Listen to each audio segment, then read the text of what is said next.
I'm Tom, and it was, what was it, 2021 in July, I acquired a 1994 Rover 220 Tomcat. So it's a bit of a special model, it's the turbo model, which I'm not sure how many know its development, but it's a bit of a record breaker of a car as well. This car was developed during their shared relationship with Honda, so most of the rear end, the entire rear suspension is based off the Honda Civic and Concerto of the time, but Honda never built a coupe model specifically, so it makes this car quite cool. Yeah, so, just go to the next photo. Okay, so that's the only photo I really got when it arrived. It was like -4 degrees and 2 o'clock in the morning. So the car was originally in Lower Hutt, and I had to get it transported down to Christchurch because I didn't have a WAF or anything at the time and didn't want to try and drive it down. That's the next photo. It's just the morning when it arrived. That was while I was leaving for work. So we just had her parked there. Yeah, well, I wasn't expecting much when I got the car, but it was very rough. So pretty much leaking from every gasket and seal. Just anything that was rubber was pretty much worn out. There's dirt everywhere. It did work slightly. It wasn't too good. Next photo. Did you know what you were buying, Tom? Had you been up to see the car? No, I bought it sight unseen, but it was, I got a little, well, not too much information out of the guy. It was a bit sketchy, to say the least. But I did talk him down the price, because he wanted $6 grand for the car originally. But I talked him down to 4, and then it cost about $1 grand to get it transported down. But I was willing to take the risk, just because I knew, well, I got some photos of the car, and it was in this particular colour and a Japanese import. So it's got a few of the little extras they put on the Jap cars that made it a bit more special, but a bit rarer compared to the UK ones. But I was sort of thinking, it's a 220 turbo, I kind of want this car. So you can see it's a little bit of oil, some foreshadowing a wee bit. Yes, yes, freshly arrived already marking territory. Stephen just thought they looked like a normal driveway. No, the driveway was a bit more pristine before this thing arrived. From this photo. You can see it's a bit rough. The front bumper and bonnet was all painted in matte black, so I'm not sure what happened there, but the tyre size is also completely wrong. It was rubbing on the insides. Next photos. Bit more foreshadowing. So that leak was coming from the rear main seal, from the crankshaft to the gearbox, and you can just see all the dirt and oil coming from everywhere else. Nice. Yeah, it's very dirty under there. And the next one's building the interior. So the leather on that was completely split open on the driver's seat. The passenger seat wasn't too bad. Yeah, that has been fixed now. And the next photo, that's just the car part of the driveway. I think this was after the first oil change and just getting the car like moving and running. So yeah, I think those are a bit out of order, but that's right. It was pretty much expecting to have to take at least the head of the engine off, but just the amount of oil leaks and other stuff, we decided to pull the whole engine out and just clean it all up before putting it back in. It was originally supposed to just be a top end job, and we weren't going to touch the bottom end, but there's a few photos down show why we had to take the whole thing apart. Yeah. It was a bit of a crude method to pull it out. What sort of mileage did it have on when you got it, Tom? So I bought her like almost just after 200,000 k's on the car. So it was just ticked over 200,000 k's. Yeah, the registration was last put on in 2017, and I bought it in 2021, so it was set up for 5 or so years. The guy said he started it up, apparently, but I don't think so. So I saw it in the street in Wellington, just by coincidence, And I thought it was an abandoned car.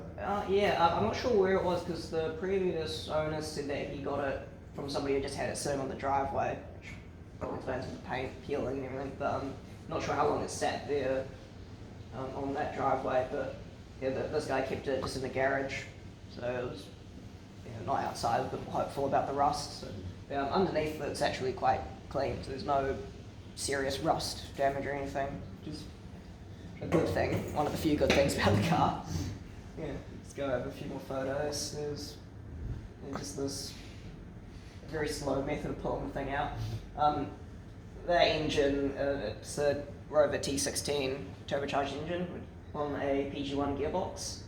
There's about like less than a hand's width of clearance on either side of the chassis rails.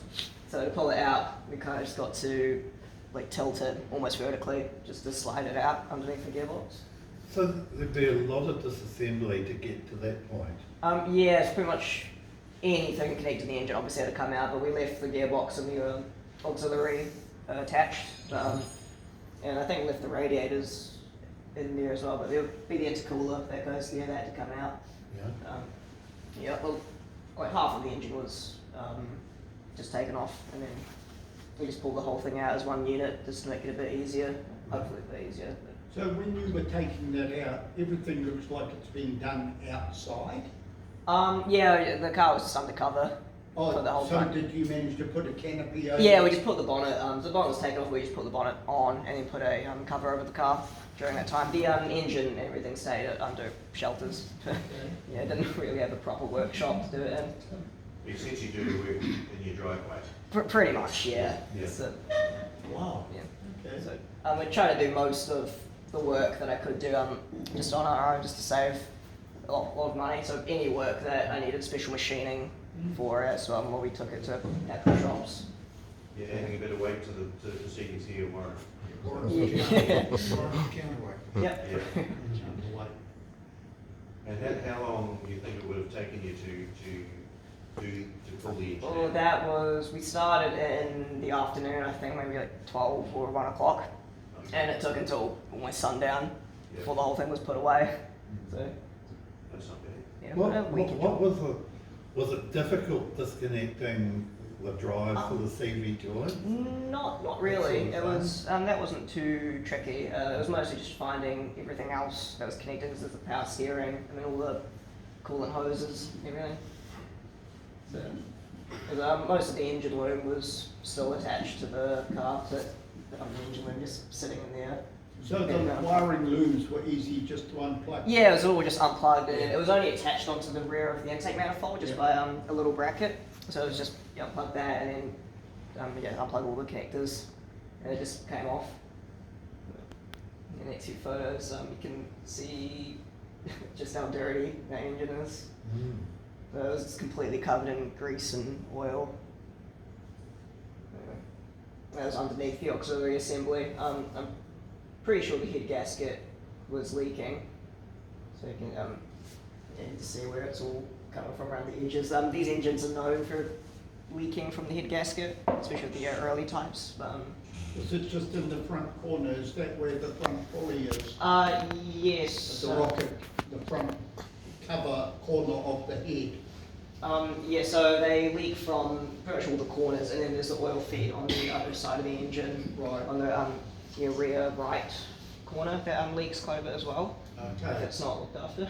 There's a different problem from what the K series has in terms of. Yes, and it's a common misconception on the site. A lot of people, when you say Rover engine, they think head gasket failure, but that's almost exclusive to the K series, especially the 1.8 litre, with the early types of gaskets they used. So the T series were more just they leaked from the corner of the head gasket. They were a really good motor, the T-Series. It's got a lot of torque. Yeah. Right? But a relatively small engine, it's got a lot of torque in it. Yeah. They're developed for the O series, I think, aren't they, the T series? Yeah. And so they're in the marina at one stage. So they must be a good engine, Steve. Yeah, I believe they started making it in the late 80s, I think, because they went in like the 800 as well. So. That's right. But then it was sort of the 1995 when they were shifted over to BMW. They stopped production of the T series. Although I think Morgan used these engines for a wee bit in the +4. So just the naturally aspirated version, not the turbocharged. Lotus used them in one model. as No, well. Lotus used the K series. Oh, I don't think there was any Lotus that had a T16 in it, Okay, but it yeah. would have been quite interesting Yeah. if they did. Yeah, that's the cylinder head. I'm sure most of you know what the gold colour means. So when we look down on the top like that, I can't quite picture how the turbo's set up on the top. Well, the turbo doesn't sit on the top, it actually sits on the sides. I see that one there. Yeah, if you just go up to the, Up the next top. one. Yeah. So exhaust manifold sits here, and the turbo just sits right there. So it sticks out quite a long way. It's actually quite tucked in, like it's almost touching the edge of the block. So Okay. they've pretty much just squished it in there with whatever room they had. So it sits right next to the water pump as well. Yes. It's an interesting design. It kind of seems like an afterthought for the turbo. But, yeah. So the oil that came out of the car wasn't too bad. It was a bit dark, but it wasn't didn't smell burnt or anything. But yeah, the gold colour on the cylinder head sign that's been worn. Yeah. So that was the underside of the cylinder head. This was after we cleaned it up, and that's what they all look like on the inside. Except the piston heads very dirty. So, yeah, we took apart the whole valve train and just had them all sorted out. So, Did you realise that you were taking on a project of that magnitude? Yeah, it With was- the 4 valve? yeah, sort of after the engine block came out, we sort of thinking. But when you purchased the car, did you think, hey, I've got a turbo, I'm a cool young chap? well- Or did you understand the aspects of the motor? I wasn't expecting a pristine car. I mean, I was expecting to do work. Maybe not quite to this extent, but Yeah. I wasn't expecting to have it running straight away. So I was willing to take the gamble on the car. It's a steep learning curve. Yeah. Wow. I mean, from the start, I didn't really have any idea how a piston engine worked. I knew that the piston moves up and down and makes explosions, but at the end of the project, I can Good on you. explain how the whole system works. Yeah. Fortunately, the journals were quite clean as well. Yeah. So, And are they like motorhomes, the camshaft wears heavy? yeah, whatever that is left of the gasket that was sealing them. There wasn't too much fit. I think that was the bottom end. I suspect, like, just judging from the signs on like the bolt heads and everything, the bottom end hadn't been touched at all. So all of the sump gasket, the sump bolts look like they've been untouched as well. So you made the comment that you had thought you'd just been talking about a top end. Yeah, that's what we were originally What thinking. made you suspect? It was just the leaks from the gasket and the cam covers, the rocker covers were all leaking, so I want to replace all those. I was originally going to do the multi-layer steel head gasket modification, which was what we've got now. But at the bottom end, we were just going to replace the sump gasket and the main seal on the rear. Was the original plan, but then Dad decided to pop the big end bearings. Just go to the next photo, just have a look. Those are copper lead bearings. So So the front main seal and the rear, easy to replace? no, the rear main seal, you obviously got to pop the gearbox off. The front seal, it's with the oil pump, which you just can't get to with the engine in the car because there's like that much clearance between that and the chassis rail. You just have to pop the whole thing out or drop it down. I think in the factory they would have assembled the engine on the subframes and then like drop the body on top of it, which would have been nice. Scouted out, aren't they? I've still got a couple of them, but that was, I believe that was the bottom bearing and that was the top bearing. So all four of them, all four sets look like that, just completely worn out. So. Did you have to do much machining work, Tom, like with the crank and that, whereas No, you get a machine? Yeah, so the crank, I pretty much just sorted out all the parts and then gave it to Glenderry in Christchurch to do the machining. So they honed the block, skimmed it, and then they balanced the crankshaft and all the pistons for me, as well as doing the bearings. So it's running, I think it's bimetal bearings at the moment, which are slightly oversized. They just ground down the big ends a wee bit, just because one of them had quite a big mark on them. Yeah. So we've got slightly oversized bearings to put them in. You'll notice that as well. That was off piston number 4, and it just popped off like that. So it had a broken piston ring as well. So the parts hard to get?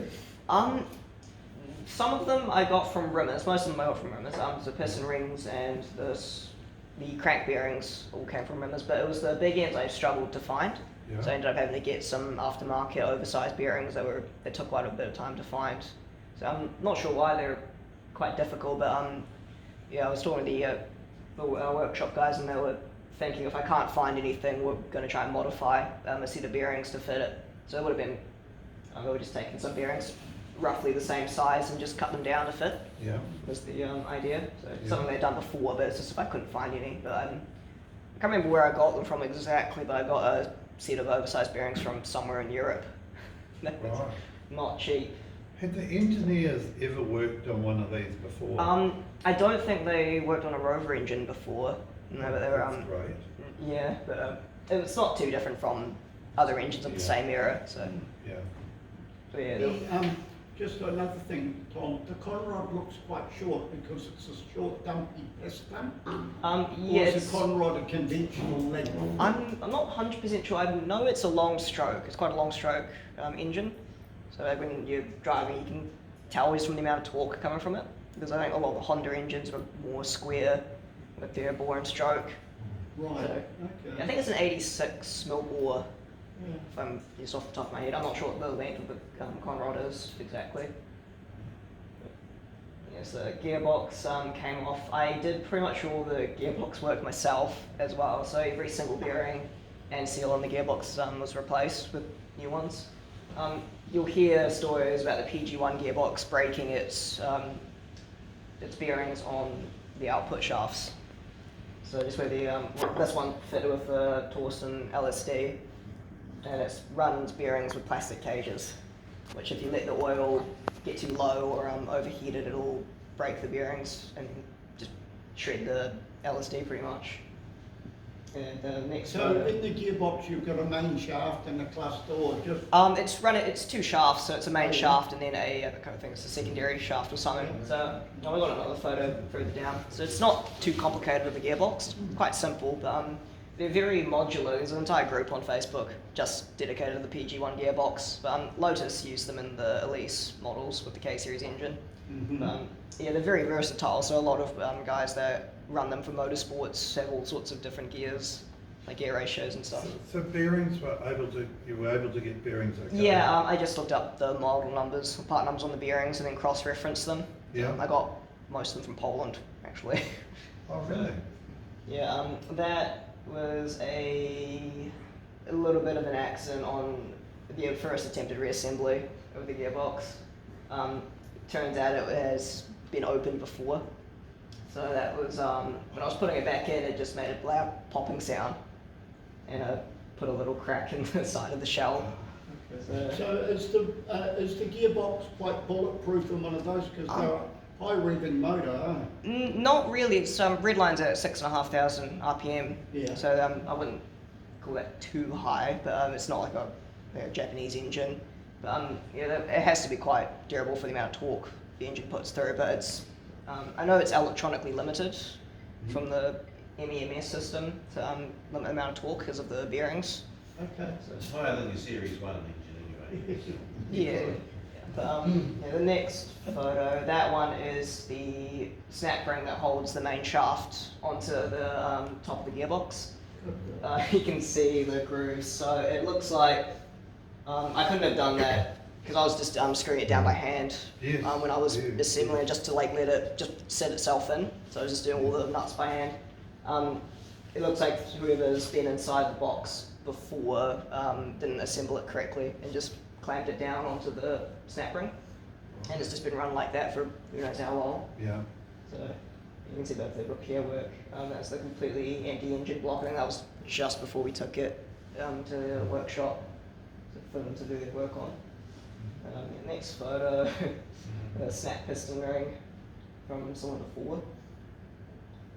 What did you end up doing with the block then? Yeah, so the block was pretty much completely like remachined. So the deck was skimmed and then the bore was honed, and then they cleaned it up for me. So yeah, we just gave it to the engine guys, and they just put it in their acid bath.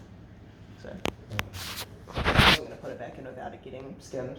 That was the very empty engine bay after all the work. Still pretty busy. Yeah, most of it's just the vacuum hoses and some of the coolant lines left over. Pretty much any like hose or vacuum line I could get my hands on, I've replaced. The only things I haven't been able to replace is just some of the power steering and hydraulic lines, just because they're very hard to get, or I'd have to get new ones made. Yeah, and the next photo is that's the rear subframe that I dropped out. So front subframe, rear subframe, pretty much anything in between. And we just pulled out of the car just to get cleaned up and powder coated for the most part. So, that was much later on, but I got a full set of brand new shocks for the car. So I got all the springs painted and other bits cleaned up. So you decided to do all of this while the motor was out? Yeah, pretty much just to make it a lot easier. So the shocks were buggered on the car when I got it. And that much was obvious, and the brakes were sort of 10% there as well. Yeah, there's another thing you'll find with these cars. A lot of people complain about the brakes. They aren't terribly good. So there's a few upgrades you can do. I'd like to do some of them in the future, but I don't want to do anything too crazy. You need to just step on the pedal quite hard to get it. So I've got some uprated brake pads at the moment. The next one I might do is braided lines, so stainless steel lines, and then a master cylinder upgrade. Just replaces it with a Land Rover master cylinder with the bigger bore. So apparently gives it just a much better feel. So that's the front knuckles and where the wheels attached to. And then brand new bearings as well. So I've got to do the rear bearings, but just had all those cleaned up and powder coated. So I took the opportunity as well while we're doing some of the engine, we're waiting for the engine work to repaint the chassis rails. So it's got a paint matched can. So while you were in there, did you take the radiator out? Yes, the radiator did come out. Okay. Yes, I think the radiator's already out in this photo. That's Right. just the condenser for the air conditioning, which I need to replace that at some point. The radiator I could do with replacing or recoring as well, but it wasn't leaking, so we'll just leave it be. It's another job to do at some point. Is that my jacket? Even is there? This is your whole jacket. Mum gave it to me. Keep dropping stuff down the exhaust. That's your old jacket now. Yeah. I've got all these stains.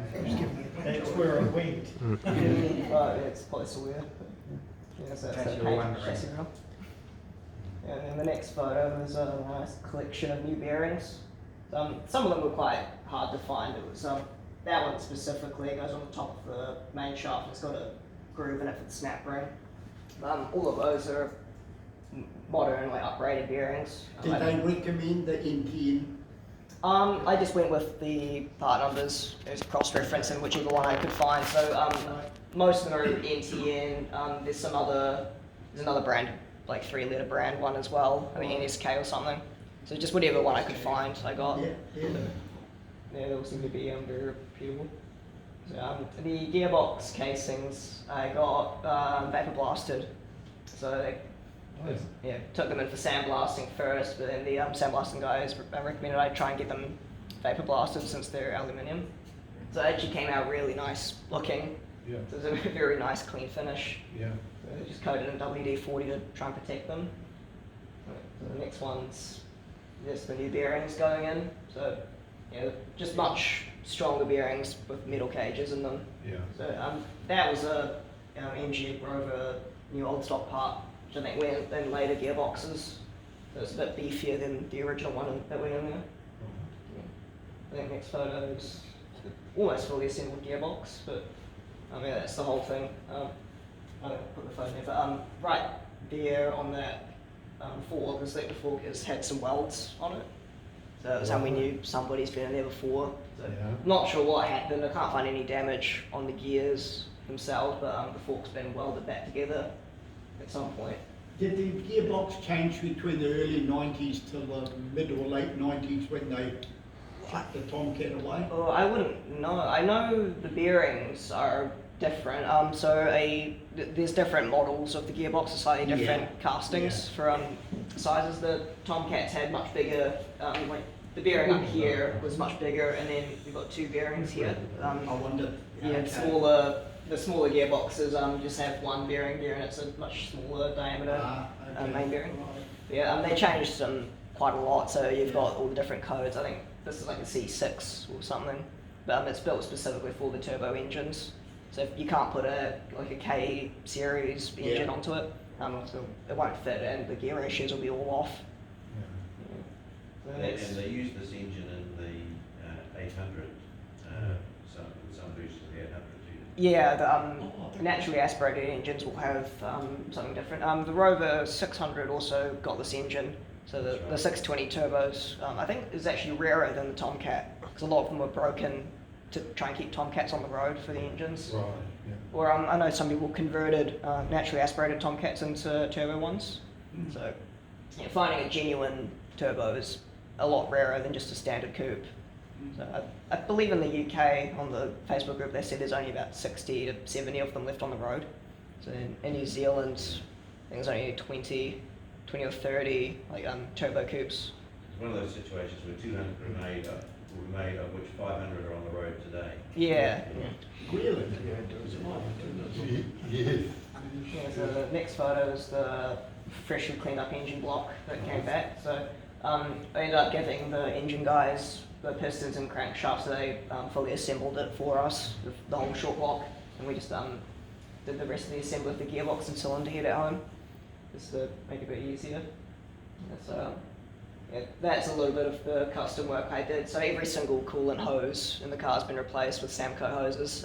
They didn't do the hose for the heater matrix at the rear. I'm not quite sure why, but I just got some straight lengths and then T-pieces and just cut them up to fit.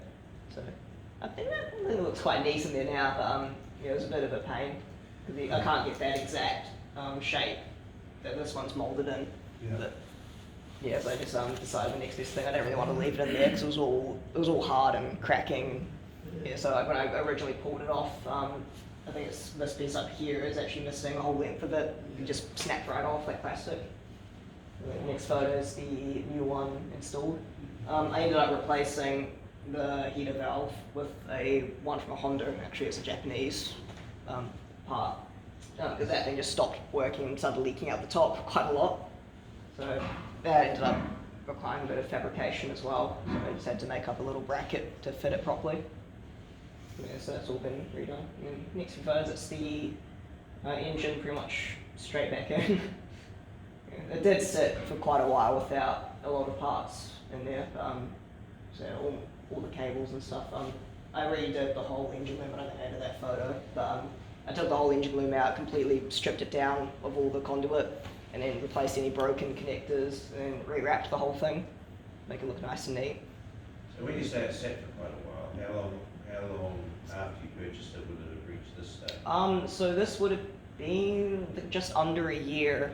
So from when I bought it, it was almost an exact year to when it started running again. So you're talking to a room of people who really know what they're sitting for a while. You're not a real Wow. enthusiast, are you? No. Unless it's sitting for 20 years, you're not doing it properly. Well, I didn't want to leave it sitting for too long, but it felt like a long time. Yeah. Having it just sitting on the driveway. But So yeah, that was a year of having no pocket money. pretty much, yeah. All my money went into the car. Yeah. It's only a year. Yeah, it was. I think it was August or September. So I bought the car in July 21. Then around August, we took it off the road. And So, Warren, pulled in the engine that out. year, how many years did you age? Yeah, it's lost a bit of hair. But Tom, when you originally took the motor out, we noticed you had it on. It must have been very difficult to get the balance Yeah, on it we right. didn't have How the. hard was it getting it back in to Um, try and recreate that same So, angle? yeah, what we did, I don't know that photo either, but we did it without the cylinder head. So we just used old head bolts, and then just drop the whole thing. It was a lot easier to do because you could maneuver it a lot more. But yeah, the cylinder head went on after the block was in place. So, yeah, so there's a few, It'd be very difficult to recreate that angle again to get it back in again. yeah, I think so. It probably would be easy if I took out the suspension in the front and then just like try and like just drop the gearbox end in and then slide the whole thing down. But it's just got almost no clearance. Yeah. Well, you go well. And is this the same with all the R8s? So I think just the T series, the smaller engines. I know the Honda 1.6 liter engine's a lot smaller than this car, so there's a lot more room along the gearbox. I'm not too sure about the K series engine. I don't think I've seen one in person. Yeah, the 800 that's got this engine's got a lot more room, and you can almost stand in between the front radiator and the block, which would be a lot nicer. But yeah, I ended up running the car for a wee bit. It did fail the waft, but actually the only thing it failed on was just the exhaust was full of pinholes. Probably just from it sitting while we were working on it. We ended up getting a whole new exhaust made, so from the turbo outlet all the way down to the back box. Yeah, a little bit of an expensive job. It sounds much better now. It doesn't sound like a boy racer car. It's an interesting thing. That exhaust tip is an original Unipart exhaust tip that I found from Europe again. I'm not sure where exactly. Oh, they're hard to find. Yeah, that was still sealed as well. Yes. So I was very happy to find it. It was the only thing that was bugging me was that it had some cheap Repco exhaust tip on it originally. So yeah, so straight after we got it all repaired. So I did a few modifications after that, which involved the gear linkage. In the next photos, it's a custom universal joint from Discount MG Rover in the UK. So they made that up and I got one. So it makes the shifting feel a lot better, so it's not super sloppy. They do feel, in the natural form, they're quite spongy. Yeah, Yeah. you've pretty much got 6 neutrals. So this makes it feel like a bolt action rifle almost. I Yeah. did put in a little bit of custom shielding there, some polyurethane bushes on the gear linkage, which makes it feel a lot stiffer as well, which is Yeah. quite nice. I think over time I would like to polybush most of the car. So there's a couple that I won't do that with. I'll just get some better rubber ones. So for the rear suspension, I'm gonna do some mods that the Honda guys like to do with strengthening and uprating some of the bushes. So it just makes the car a lot more steady on the road. 'Cause it's a bit strange of a car. There's a lot of sports cars you'd think of are very stiff and quite rough to drive. This one's a bit more bouncier. I mean, it's not as comfortable as like a 75 or something, but it's you can tell it's a lot more bouncy than a normal, like a typical sports car. I was going to ask you about that. You Yeah. have 75. Yes, I do. That's my daily run around. How do you compare the two for driving? Very different cars. So the 75 is a bit more of a boat, but it's a very comfortable, very quiet car. It's quite nice to drive around, listen to music. This thing's it's fast. It's a lot more, I would say a lot more precise as well. Ever since I did these bushes on the front roll bar, the steering feel and just the front end feel a lot more precise. It's actually quite fun to drive around. Tom, when you say it's fast, did you have the opportunity to compare it with, say, a Datsun 240Z or 260? No, I haven't drag raced anything, but it's... Have you ever driven those, or have you ever driven like a Celica? No, or I've driven Toyota? I've driven a friend's MR2 before, the Mark 2 or 3 MR2, I think it is. But yeah, that was quite fast as well. But I think it's sort of a similar time period. But it's just the way it sort of picks up the speed, right? So I think, these are 0 to 100 Ks in 6 point. I think it's about 6 seconds exactly, almost. So on flat ground.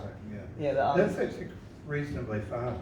yeah, in modern day, people laugh at that, but I think in the 90s that was Fast. Yeah, that was fast for a car. Oh, I think, Dad's 75 V8 does the same speed and about the same 0 to 100k in about the same time. Got a high top speed though. And uses twice as much fuel. Yeah, it does. I believe that's That's fuel. They're surprisingly fuel efficient, the 2-litre turbo engines. The 2-litre turbo was the fastest Rover ever produced at the time. Yeah, it is, until the V8 came along. The V8's only slightly faster, but I want to say it shouldn't count because it's got a Mustang engine in it. It's hybrid. It's hybrid anyway. Yeah, it's It's got an American engine in it. got a Mustang engine. This thing's got a proper Rover engine. Yeah, so is there any more photos, or is that the last one? That's the last one. No, last one. Alright, so it's about some future mods. I'm kind of only limited by budget, so I'm just trying to do the small things that I'd like to get done. A lot of it's been chasing down leaks and little issues and gremlins since I've had the car running. So at the moment I've got no speedo. That doesn't work, but it's fine. So it's on the road, registered, warranted now? Yes, it needs another warrant late August. But Did you change the tyres? oh yeah, I got new tyres. It needs some proper tyres. I've just got some slightly cheaper ones on at the moment. But I'd like to get a proper set with it. I think they originally had Michelin tyres. Yeah, the Michelin Pilots would have been the original ones. I can get a Michelin Pilot Sport 3s for this car, which is probably what I'll go with. So I don't really want to push the car too hard on cheap tyres at the moment. Yeah, so I'd like to get a set of those, just expensive. And then some other modifications other than all the poly bushes and the rear end, which I need to get refurbished. So I've had the front suspension fully refurbished. The rear suspension's just had new shocks and a couple of new bushes. For the big trailing arms got new bushes, but I like to do all the rest of them. The brakes as well. I'd like to try and upgrade the brakes. I'm trying to sort out from the UK.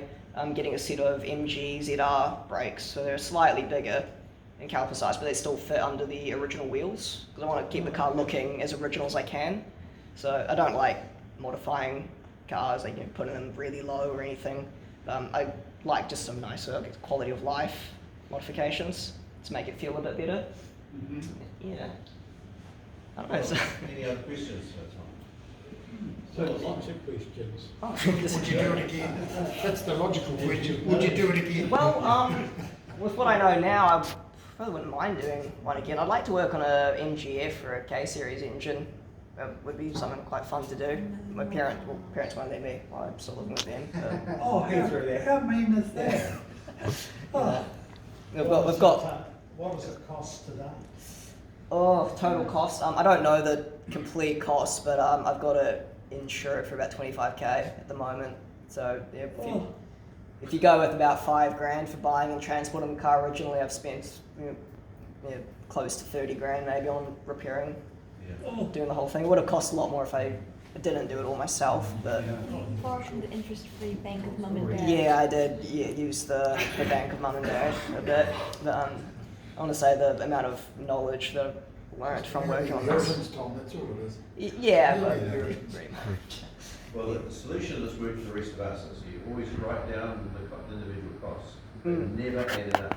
Yeah, no, I've got every single invoice that I've spent on the car, exception of some cash jobs that I had done. But yeah, every single invoice is in a folder about an inch thick. You at put this those rate. away until you're going to sell it. Yeah, Don't well, ever look at it. I wouldn't. This would be the last car I'd sell. Very attractive, wouldn't it? Receipts for 20,000. Yeah.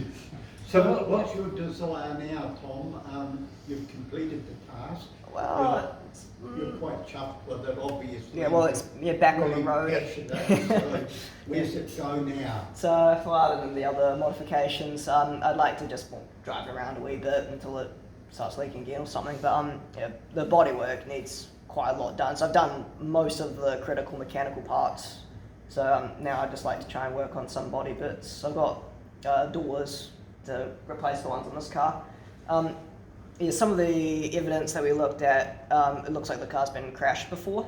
So it could have been a curb or down some gutter or something like that. But it's almost like the doors were a bit twisted. So the driver's door, it's split from the window quite badly. And then on a wheel alignment, they can't get the rear passenger wheel, the toe-in angle they can't get within tolerance. So at the moment, it's running a bit of a wider toe angle on both rear end wheels. That could be either trailing arm or the linkages. Yeah, if it's based off a Honda rear suspension, it's got one main trailing arm with the big bush and then 3 linkages that attach it to the chassis. So I've got a whole replacement of those that we took off of a Cabriolet.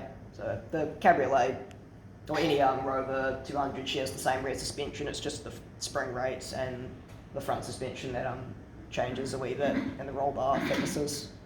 So got all of that to do at some point, but and just sort of going through smaller tasks. Yeah, yeah, just kind of trying to figure out small tasks that I can do. It's waiting for summer to actually start doing some bigger things, but I'd like to get the doors and the front fenders all sorted out.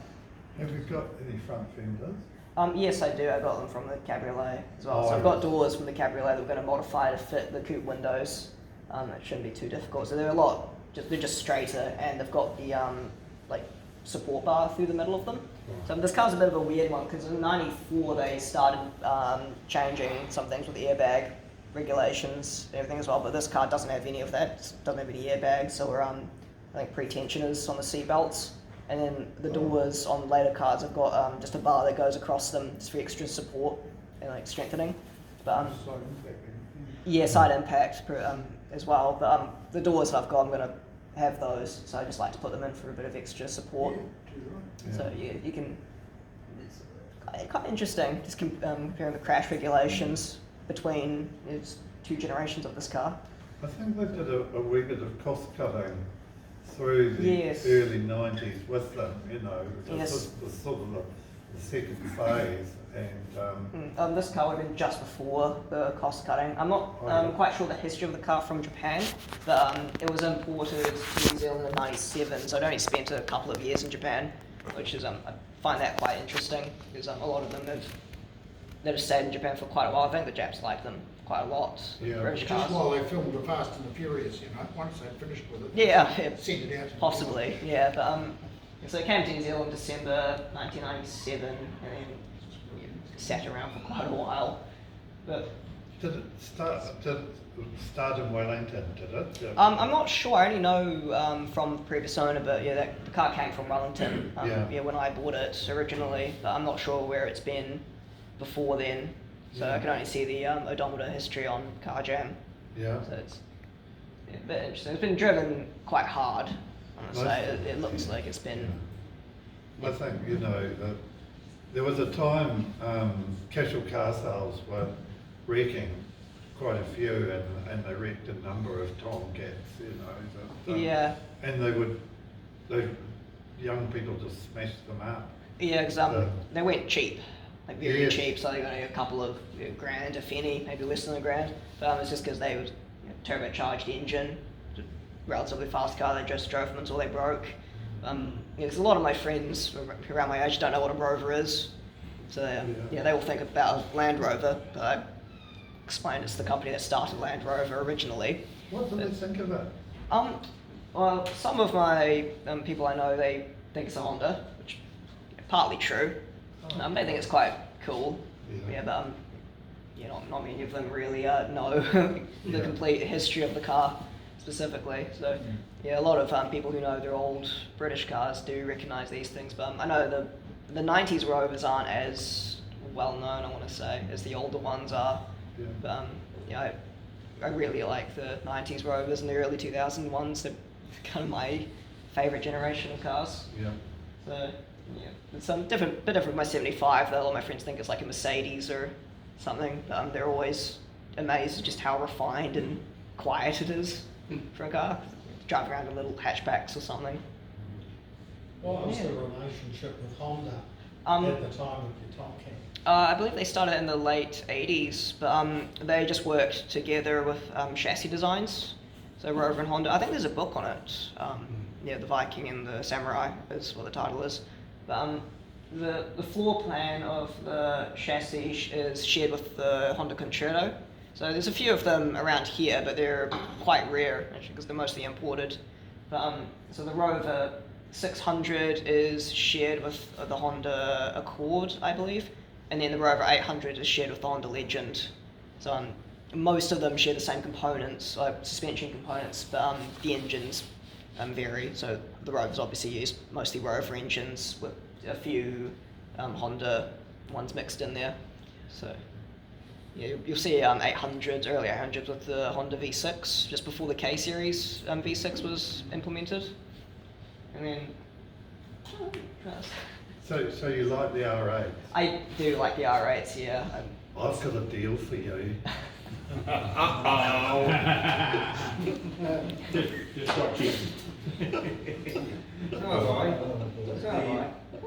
I know what you've got. You've got something that I wouldn't mind having. But So you want to do a K series there? I wouldn't mind to work on a K series engine, yeah. What you really would like is a very, very rare R8 Tourer. Oh, For for 400. It'd be, yeah, the wagon. yeah. There's only a couple about. So that will. And both of them are. Did you get parts for it? Is it green? Yes. Funny that. Interesting. Yeah. Yeah. How good is The that? 400s are quite neat. I do quite like the small sports cars. Personally, Excellent. but, Well, yeah. that's all Very sorted. practical vehicle. Yeah. Mm. Finish that completely, then think about an early Land Rover. You can't go wrong. He only needs 2 seats. Well, the indefatigable James Taylor has a book out on the Rover R8s, Yes. as he has about on just every other Rover model that's ever been produced. And this era of cars, which Tom points out is of interest to him, is one which is rather underrepresented in our club, and I think the more we can encourage people to pay attention to them, the better. I mean, are we aware how many Tomcats there are on the road in New Zealand at the moment? I don't think there's that many. So, I think Does- Miles Winchester's got a data sheet on how many cars are registered in the country. I'm not sure how many are actually I on think the roads. about 23. Yeah, You're right it's- when you said about that. Yeah, it's about 20 We to had one at the 30. club some years ago. I've got one. Yeah, we had, but we had Gareth one of got our, one. one of our other members had a Tomcat. Yes, and someone in the Land Rover Club did a Tomcat as well. At the Blue one. time when, those 90s roads Come was on, someone. were being built. I'm a bit rusty now. Well, I think we've had an incredibly enlightening and inspiring, really, example of what a young person can do and tackle, and with no particular background in it for doing it, and Pretty much no. There's just a little bit of work with my dad on the P6 and then a wee Yeah. bit on his 75s to help it, but nothing to this extent. yeah. So. Well, I would say well done. We should show our appreciation for that. Yeah.